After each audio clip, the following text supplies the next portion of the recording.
Hey Fiesta owners, I got one for you today. I know most Fiestas are under warranty, but like this one, it's a 2011. Yeah, it's just outside of the warranty. And some of these things that I'm covering, I'm going to start to cover on the Fiestas, are not covered anymore because you're outside the boundaries either by time or mileage. And if they haven't crept up and become a problem during the warranty period, now they're your problem.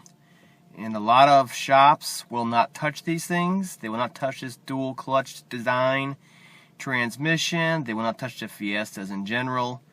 And what I'm going to go over today, this one there's a TSB on this issue.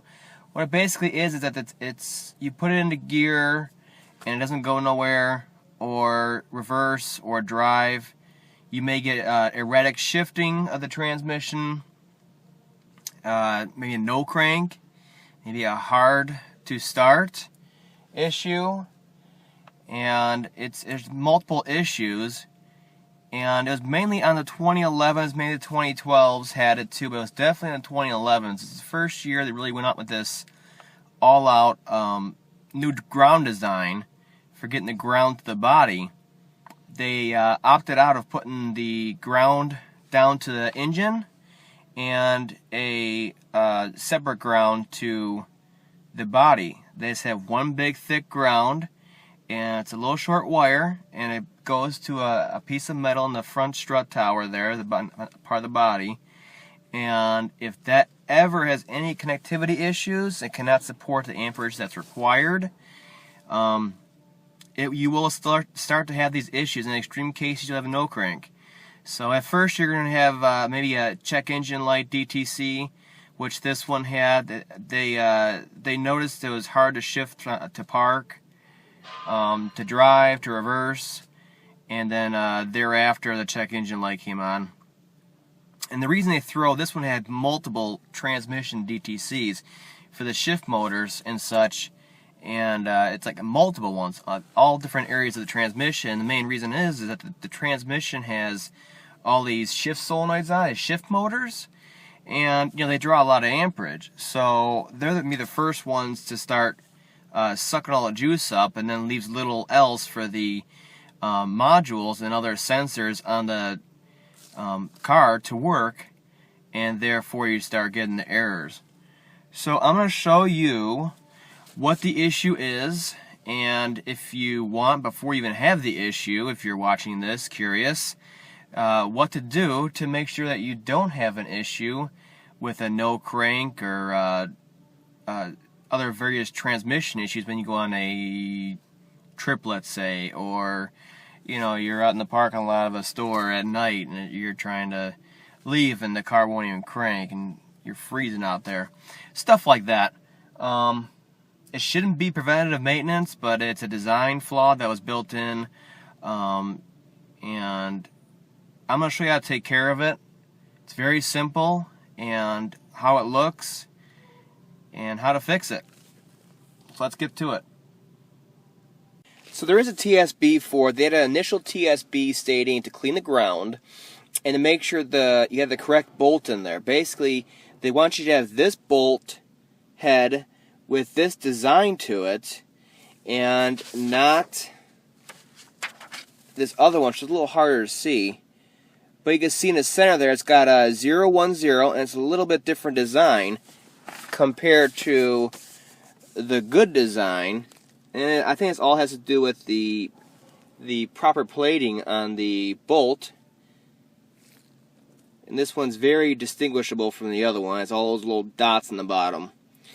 And so we're going to check that first, and then after that, no matter what, good or not, we're going to take that bolt out, we're going to clean the eyelet, and then we're going to clean where it bolts to the body panel there, so that there's a bigger ground area, and we're not relying on a little contact area where the head touches the eyelet.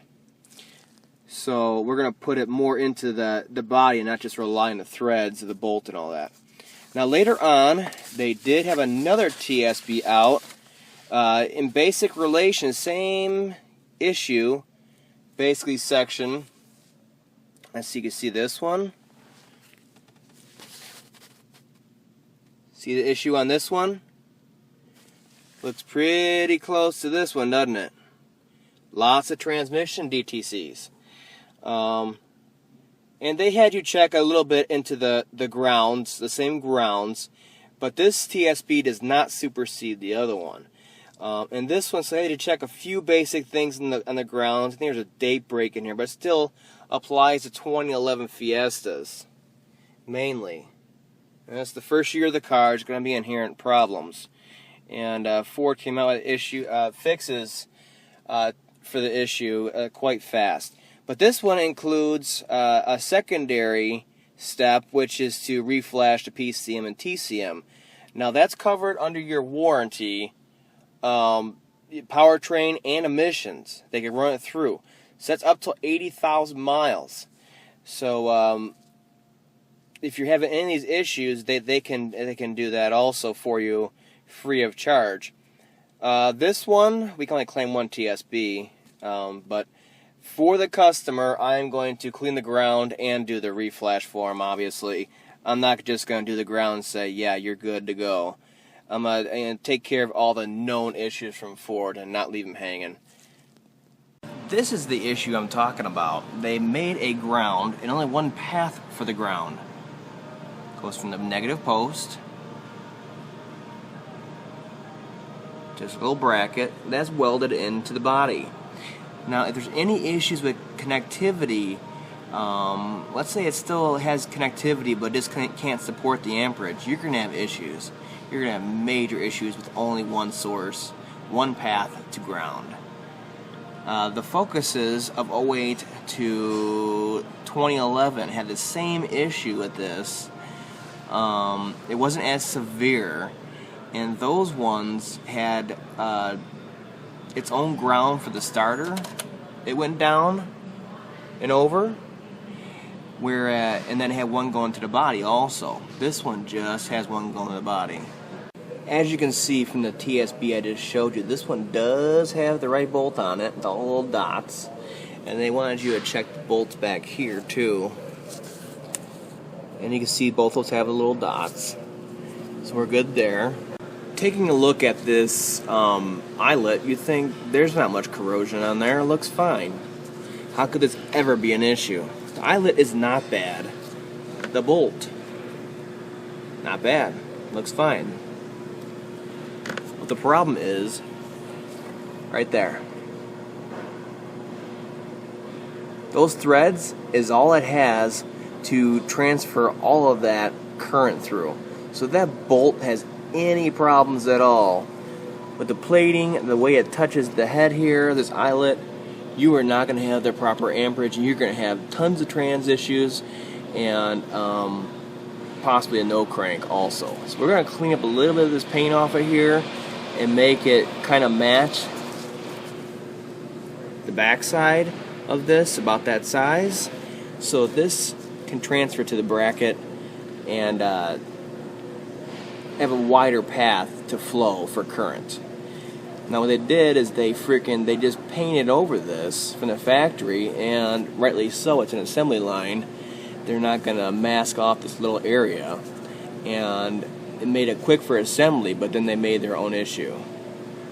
Clean the area where the eyelet's going to sit with sandpaper, wherever you got, so it looks something like this. Okay. Wider area. Same thing with your eyelet. Just clean up the little light corrosion on there. And then we're going to apply dielectric grease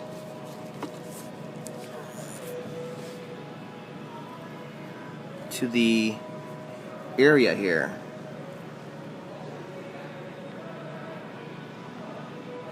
And you can see how that looks. And we're going to apply it to this side.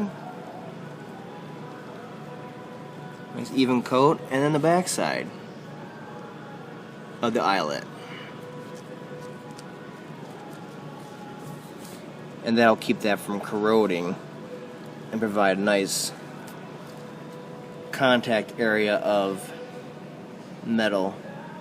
Then tighten your bolt down. The spec they want you to put it at is 115 inch-pounds, 120 inch-pounds in that area. tighten it down snug and be good. And then put a final layer of grease to cover the bolt head on there, and you'll be all set.